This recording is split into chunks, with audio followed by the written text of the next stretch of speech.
How's it going, everybody? Daner here with North Central Coins, and welcome back to another episode of the most rare and valuable coins in Canada.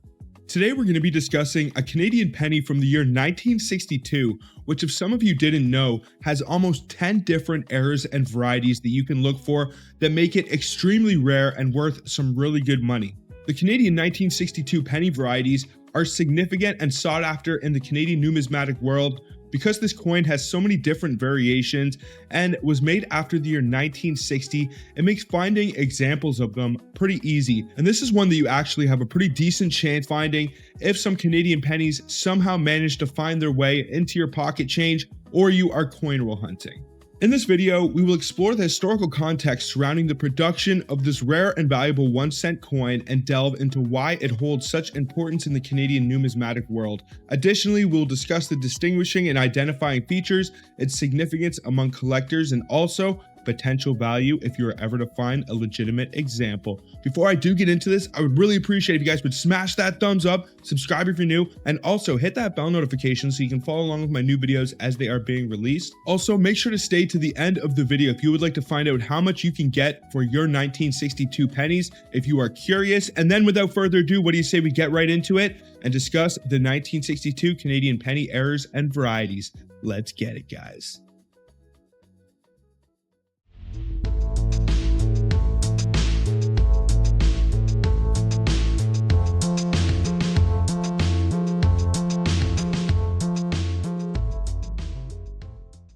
The Canadian penny was officially released in the year 1858.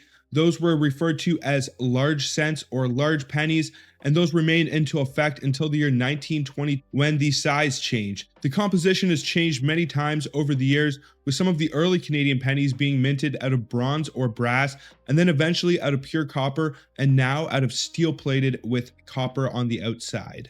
The diameter of the penny has also changed over time, with 19.05 millimeters being the most current and well-known measurement, very similar to the American small cent. Even though the Canadian penny is no longer manufactured for circulation after the year 2012, it is still produced for collector sets, such as the specimen and proof sets released by the Canadian Mint. These collections frequently feature limited edition pennies to mark important occasions or anniversaries. Even though they aren't as widely available as they previously may have been, you can still discover pennies if you look long and hard enough. Despite its discontinuation, it still remains a highly collected item. Some of the places that you can get pennies here in Canada are from your bank by asking for a $25 box or some loose rolls, and first of all hoping that they have any, and secondly are ready to break procedure in order to give them to you. Unfortunately, every financial institution in Canada is obligated to return any pennies that have been returned to be melted down.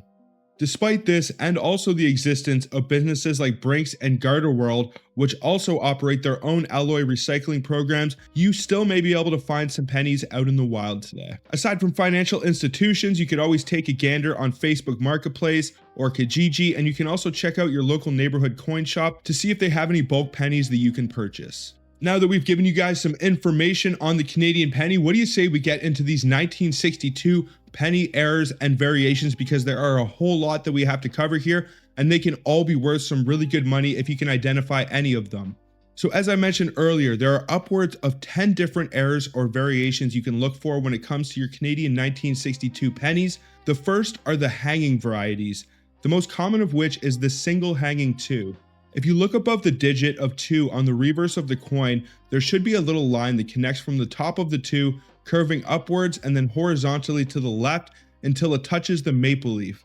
This is the result of a die clash, and depending on how late into production the dies were used with this error, the more significant it can become. There are also double and even triple hanging 2s, and the more of these die clashes or lines you can count, the more valuable this variety becomes. Then there is the missing M variety. Usually Canadian pennies will have the initial of MG at the bottom of the portrait of Queen Elizabeth on the obverse. In 1962, whether due to die deterioration or other technical difficulties, the M in the initial is actually not visible. This variety can also be compounded with the hanging varieties to make it a double error and increase the value substantially. There can also be doubling on the final 3 digits of the date in 1962, and depending on how many of the digits are doubled and also the significance of the doubling, it can be quite valuable. The last two notable variations for the 1962 Canadian pennies are also by far the most cool, and those are the guitar and harp variations. As a guitar player my whole life, this is a penny that has been on my radar for a long time, and I still have not been blessed by one of these by the coin gods, but I know other coin roll hunters who have found them, so they are out there. To identify and differentiate between the harp and guitar strings, you have to look underneath the 1 in the 1 cent on the top of the reverse of the coin, and if there are lines running vertically from the 1 to the top of the maple leaf, then you have one of these two very rare coins. The harp lines or strings would appear wider and more spread apart and may not be running all the way down and making contact with the maple leaf. The guitar lines or strings would be more narrow and more pronounced and would run clearly, making contact with the maple leaf. The guitar is the rarer and more valuable of the two varieties, so that is the one that you want to look for, but finding either one of these would definitely be a nice little treat. Now that we've discussed how to identify some of these varieties, what do you say we get into the values for these pennies?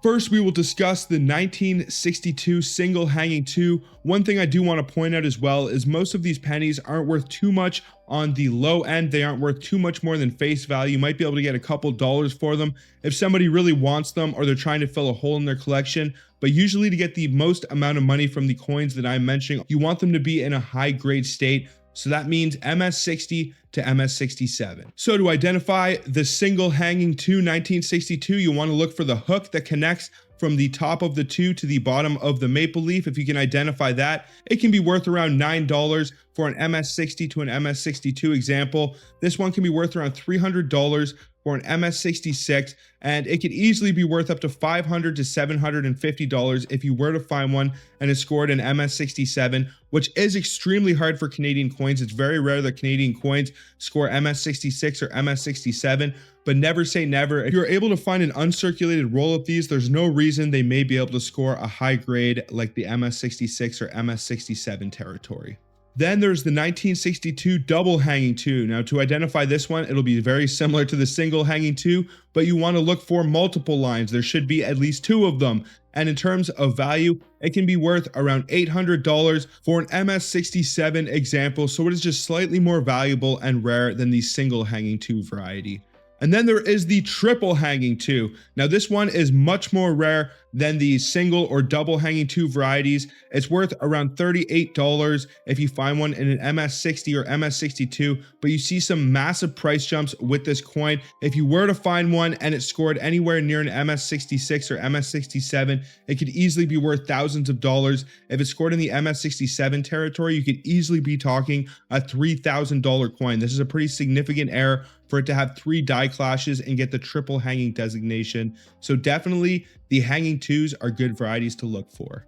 Then there's the 1962 missing M variety. To identify this one, you want to look at the bottom of the portrait of Queen Elizabeth. And in most cases, when you check for this heir, you're going to see the initials MG. But if you ever check and that M is missing, you have one rare 1962 penny that can be worth $377 for an MS66 example. And this coin could see a significant price jump as well. It could easily be worth up to $750 if it did score in the MS67 range.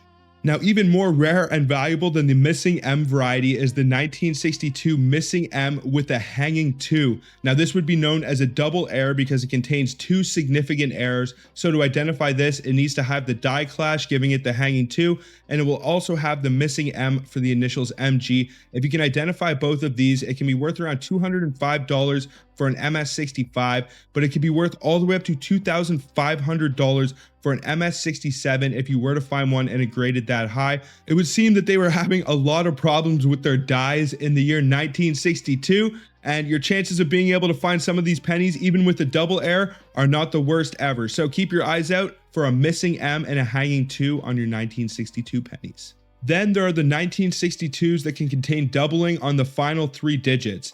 Now, if it has a double 2, it can be worth around $50 for an MS65. if it has a doubled 9, 6, and 2, so the final 3 digits all contain machine doubling or die deterioration, then it adds a pretty significant premium. It can be worth around $100 for an MS65, so the price actually jumps to 2 times the value if it only has doubling on the single digit, and it could easily see some massive price jumps and be worth up to $500 to $1,000 if it's scored in the MS67 range. And then last but not least, we have the 2 string varieties of the 1962 pennies, and those are the harp and guitar string varieties. Now first is the harp variety. To identify this, you want to look below the 1 on 1 cent on the reverse of the coin, and there should be lines running vertically from the bottom of the 1 to the top of the maple leaf. The strings on the harp will look wider and less pronounced. This one can be worth around $380 for an MS66 example, but if you were to find one and it scored any higher, it could be worth up to $1,000 for an MS67. Now, the 1962 guitar variety is the rarer of the 2 string varieties for the 1962 pennies.